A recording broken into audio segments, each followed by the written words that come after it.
Everybody's fighting and arguing about Star Wars these days. Arguing. Now, Shawn Levy, Shawn Levy, who is saving the MCU, they're saying. He's saving the MCU with Deadpool and Wolverine. But can he save Star Wars? And that leads me to our feature story of the night.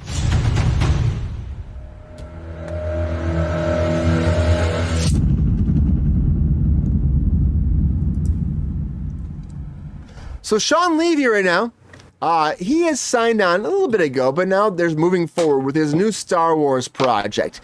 First heard last couple of years ago, but it's been dead. Nothing. No news at all. But now Jonathan Tropper, who actually helped him write a bunch of projects in his past, is moving on to be signing on. But now Jonathan Tropper, I got somebody helped him write. I got some feedback on someone's. Is moving on to be signing on. Whose is it? Is it Joe's? It was Joe's. So Tropper signed on to be the writer, and he did the Adam Project over there for Netflix with, again, Shawn Levy. And now he's signed on to actually scribe his Star Wars movie. And I really hope it's going to be good, because I feel like that people are expecting him to do great things for Marvel, so he must be able to do the great things for Star Wars. That's what people are hoping for. But will he be the savior for Star Wars? Because you can't just associate, because I guess Disney, it's all the same. It's the same mouse, huh? Can he save Marvel and save Star Wars? Is he the director to help Marvel out, Disney, to make all their shit come together? That's the question I asked today, because I don't believe it. I really don't believe it. But I do love Shawn Levy, and I think that Deadpool Wolverine will be great. But can he save both franchises? Because that's their biggest franchise, their biggest moneymaker for Disney. GR, what do you think? Can Shawn Levy be the man? If him doing a Star Wars movie, because people fucking hate on Star Wars right now, especially after Acolyte, hating on it. Is it possible, Brian? Anything's possible. It's possible. I mean, it's going to take a combination of incredible writing,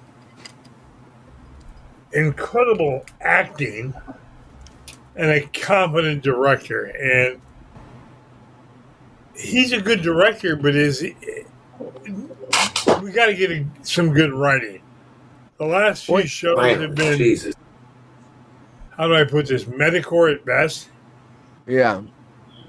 But but Shawn Levy is Deadpool Wolverine is the most anticipated fucking movie for Marvel, right?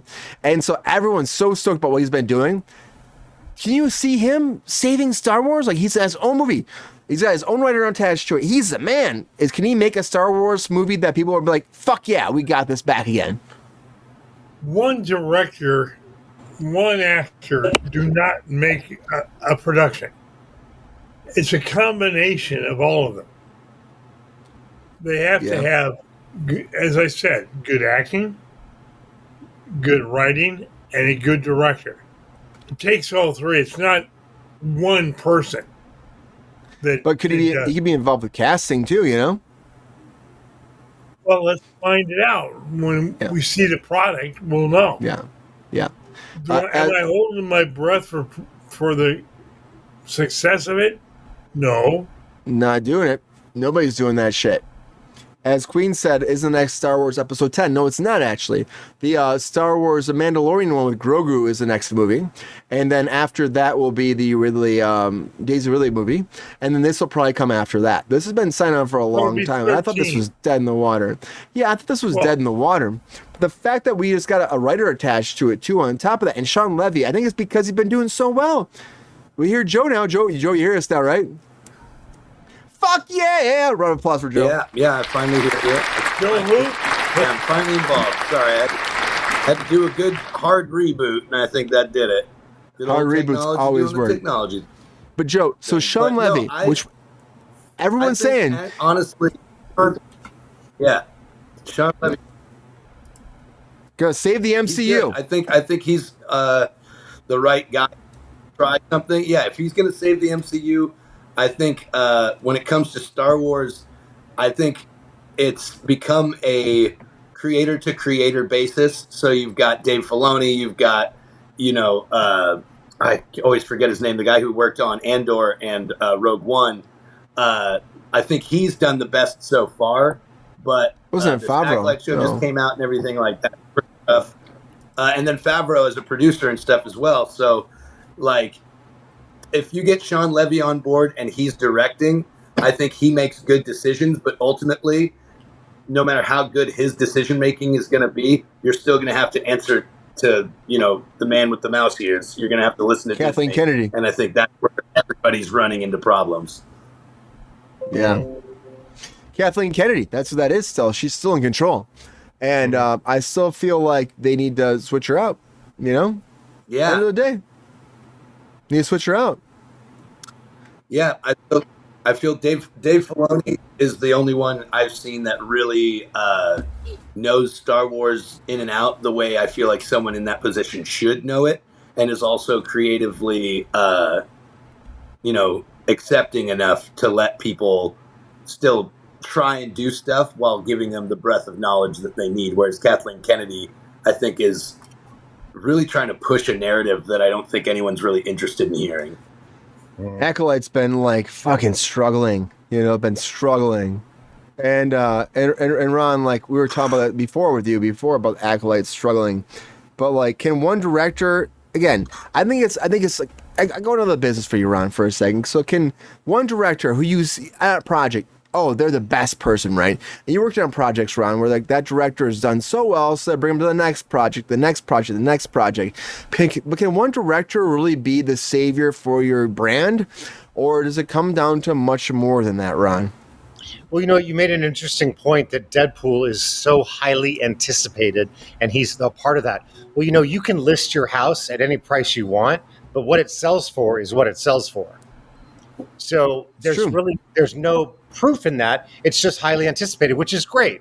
Do I think? No, I don't. I don't think that one person can come in and fulfill the necessary needs of that. No, not something that extreme. And everyone's like, he's going to save it. He's saving the MCU. He can save Star Wars. He's Disney's savior, Ron. Yeah, that's not realistic. Disney fucks everything up. It's just like, Disney won't let it enough be. They won't stay out of their own way. Yeah, it's not realistic, I think. No, What was that? What was that, Joe? I think that's really well said, that Disney won't get out of their own way. It's they're constantly shooting themselves in the foot. As much as they want all the success, they can't seem to just step back and let creatives be creative. They always have to put in their 2 cents, and their 2 cents is usually $2 million worth of bullshit. It's a fucking mouse.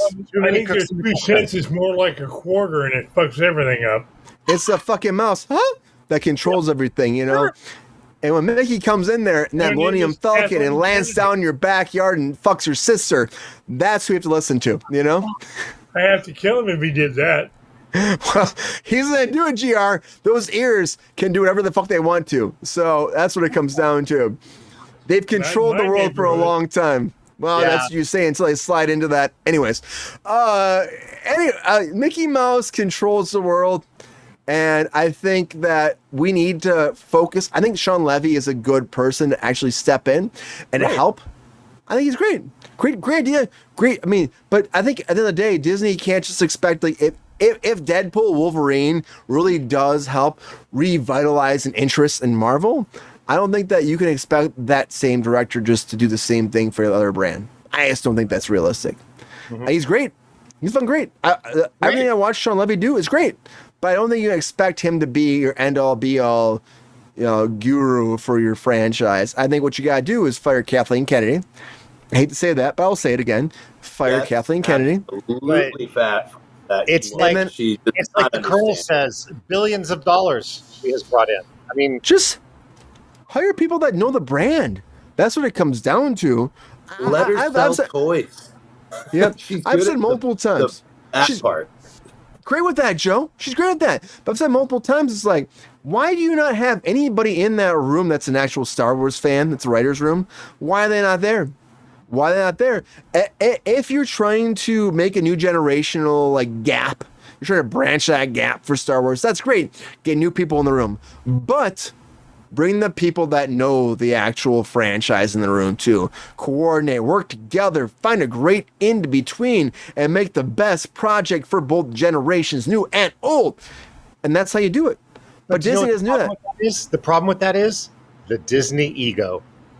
It's an ego change. It's an ego thing. It is, Ron. And Disney will not give that shit up. You know? No. They've had their success with it, and they still think it's back in those days. It's not. We understand. They can't be in charge. You know, Mickey will again fuck your sister and not apologize afterwards. What? That's what Mickey will do. Yes. Then I kill him, so that's not a problem, Ryan. I mean, you can, but good luck with that because Goofy will come fuck you in your sleep, and you're done. What? But I might enjoy it, so who cares? You might. What is going on with the show? That's the animated life of Disney. Gonna get yucked. That's what's gonna happen. Anyways, I will say this: Disney. All jokes aside, Disney just doesn't realize what their fan base needs sometimes, or how to appease their fan base, and how you have to sometimes take a moment, think about the fan base, the future, because again, if you just did everything for the fan base, it wouldn't be the best project. It just wouldn't be. It wouldn't be. You need to find a way to touch on everyone's perspective, to make everyone feel welcome in the project. Everyone. You have to, Ron. You have to. But at the same point, if you're doing something like Star Wars, again, the geek fandom wants to be involved. I know that so much. I'm there right there. I want to be integrated. I don't know all the lore, but I want it there. I want it. I need it. I fucking deserve it. You deserve it. And on top of that, we need to work together to make it the best project for everybody. Inclusive. That's the world we live in, though. Right, Joe? Inclusive. Make Star Wars inclusive, Joe. That's the thing that I feel like they're actually doing wrong, is that they go to the audience and they think, all right, we're gonna pander to every single corner of every single audience, and that's just, I don't think, a possible expectation to reach. What you need to do is just get somebody who has a true love for this and has probably, I would even say, read some of those books and some of the fan fiction and all this stuff. Like, there's so much good stuff to draw from that. They just, if they grab from that, they would be 10 times more successful. But instead, they're trying to pander to not just the Star Wars audience, but to all audiences. And I think that's where they get lost. That's because nobody there wants to go out on a limb to make a decision and to put their foot down on anything. They're going to let everything happen so that nobody gets fired. What's the problem? That's a problem, Ron. We always say that new material is not acceptable. It's got to fit into the narrative. But I just feel like it just sucks because I think that they had the wrong person run the studio. That's what it comes down to. The wrong person. And I think that Star Wars... Yeah, I mean, JR can get in charge. That's fine. I mean, I just think that at the end of the day, people don't know their audience. And also, as Ron was saying, we have to find a way to know the audience and figure it out. Let's put Joe in charge. He knows what he's doing. I'm going to make this Batman project first, and then hopefully I can say that I actually can. So finish what you got going on. I got to prove it. Finish what you got. Joe, you beat the hell out of me. At least you know what you're doing. Pick it up, put it down, and then go from there. I just think that Disney needs to work out some of their inner workings and find out how they strive forward, because a lot's changed since Steamboat Willie. Yeah. Changed a lot. I'm the same. And now it's time for Disney to find their way into the future. And if they can't do that, Star Wars is fucked. Fuck Disney. Well, that's the whole thing. That's part of the problem that they're running themselves into, is that Disney is too large to fail. Even their failures still make them some money. So they lose. I think I supplied somehow. I'm sorry, man. I applaud once in a while when I'm drunk. But you're right. So you got the clap is what you're saying, Brian? Yeah. No, I think... I know what part of the show we're in now. I want more! They don't... Get there, Joe. Come on, Joe. Get it. Get it, Joe. Yeah, no, I don't know. It's just one of those things that the more and more they pump stuff out and just do it all for the capital and everything, they just have proven time and time again that they don't have any artistic integrity. And that's what people are yearning for, is integrity, because we can see right through it. And there's the only company that I've even seen as far as film productions go that actually look like they have integrity is A24. A24 is the only we've talked about company that. that's really putting out films and They haven't put anything stuff. out in a They're while, have trying they? stuff, they're giving it to filmmakers an opportunity. They're doing it. And they're doing a Disney lot of is shit. just not willing to do that. They'll make all the most commercial decisions they possibly can, and then people will rip them apart for it. And even though they're ripping them apart, they still see it. Like, even as much as everyone's hating Acolyte, everyone has an opinion on it. Guess why? Because they watched it. Yep. And so Everybody's Disney watching doesn't it. care. They're still getting their money. I haven't watched it. I've watched it. I watched every episode. I've watched it too. I'm there. Good. I'm Stand watching. against them, Ron. Do it. Don't watch it. Tell him no, Ron. I'll tell you what. But Disney, if you I know. you get away with paying your It's the hardest way to fight, is to fight with your viewership, with your dollars, and actually absolutely reject it and show them the numbers and be like, no, I refuse to watch your trash. Mhm. Yeah.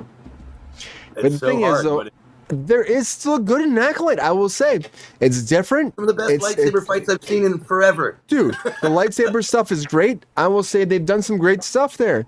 But And they do I quit need like some of the plot holes? No. I mean, they're changing the storylines as it happens. I would say, though, it's still a very different Star Wars show, and they're trying something different. I applaud them for that, because we get into this niche where like we don't want to do anything different. But end of the day, people are gonna fight it, hate it, love it, or want to watch more. And what it comes down to is they're trying, but I think they need more people that love and know the lore attached to it, and then I think the product be even better. And at the end of the day, I think Shawn Levy might be a person that can help them take it to the next level. I hope so, and I hope it's not so much faith in Deadpool Wolverine. I hope it's a faith in him as a person, as a director, as a fucking talent that helps drive Disney to the next level. Yo, player, if you enjoyed this video, please like and subscribe and hit the bell to be notified when we are live. And if you are able to join our Patreon, please join. Because the Pep Star needs more snickety snacks. Because I'm hungry. Holla back. Love y'all.